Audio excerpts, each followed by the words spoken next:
momenti që në rastin, po të themi, Jani Prenga është një viktim klasike e një gjëre që nuk e kuptimit më të mirë të fjalës të viktimës, për shkak se nuk ishte lidhje fare se me ato se çfarë bënin vëllezërit e tij, ishte një person që punonte në Marangoz, shikonte familjen e tij dhe ajo çfarë shkoi keq gjatë rrëmbimit të tij ishte pasojat që ne të gjithë kemi parë në videot e kamerat e shfaqura në kompleksin Golden. Ai është mbytur apo është vrarë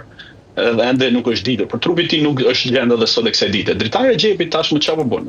Në procesin gjyqësor që ka mbajtur te gjykata e krimeve të rënda, cilën tashmë po themi bëri dëshminë e tij të parë, ai mohoi të çdo gjë që ka të bëjë lidhje me rrëmbimin dhe zhdukjen e Jani Prengës. Por prokurorët pretendojnë që ekzistojnë biseda të SKECC-s, të cilat i kanë pasqyruar, por nuk i kanë lexuar në sanë gjyqësore, por ja kanë vënë në dispozicion gjykatës, ku diskutohet Jani Prenga, Gentian Doçi dhe Altin Hajri Krisnin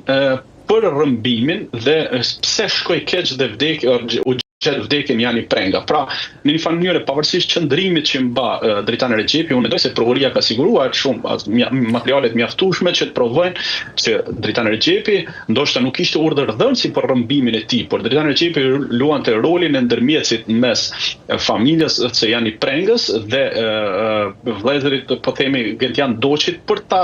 kthyer sasinë e drogës të cilën e kishin vjedhur në portin e Portsmouthit. Dhe me sa kam informacion në atë kohë, u kthy 2/3 e lëndës së vjedhur dhe diku rreth $700,000, vetëm 1/3 e sasisë së vjedhur nuk është kthyer, dhe është diskutuar disa herë gjatë asaj kohe, sepse në dhjetor është rrëmbyer Jani Prenga dhe diku në janar është rezultuar që ai është i vrarë dhe është i zhdukur. Pra është diskutuar dy herë. Koka kryesore ose ai që ka dhënë urdhrin për rrëmbimin e Jani Prengës nuk është zbuluar. Të gjithë personat e tjerë që janë sot në gjykatë janë ata të cilët kanë ekzekutuar. Sipas prokurorisë, personi që ka urdhëruar rrëmbimin e Jani Prengës është Gentian Doçi, i cili është i arrestuar në Spanjë për trafik të kokainës dhe ende nuk ka një vendim të ekstradimit të tij në Shqipëri. Sipas prokurorisë, Gentian Doçi ka urdhëruar rrëmbimin e personit Jani Prengës për shkak se ishte pronari një sasie caktuar të kokainës që vinte nga Ekuadori, ndërsa prokurorët pretendojnë që edhe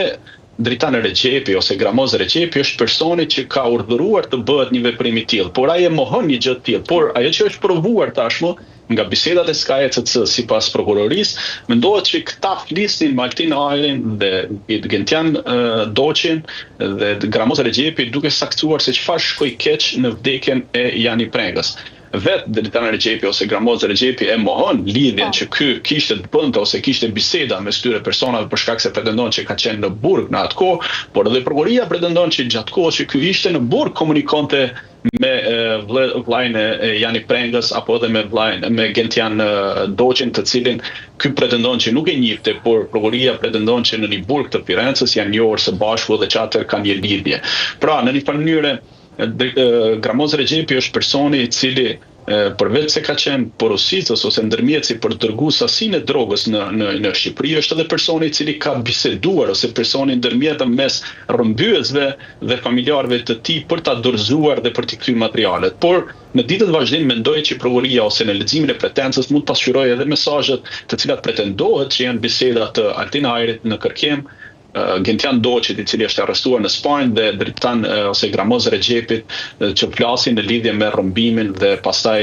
vrasjen e Jani Prengës, i cili mendoj që është një nga viktimat më klasike të ndodhura në Shqipëri, pasi në Shqipëri kemi shumë dëme kolaterale, në rasti më konkret është ai klasiku. Flamur, falenderoj shumë që ishe në dyshjen e për zhvilluar këtë bisedë së bashku. Faleminderit për ftesën.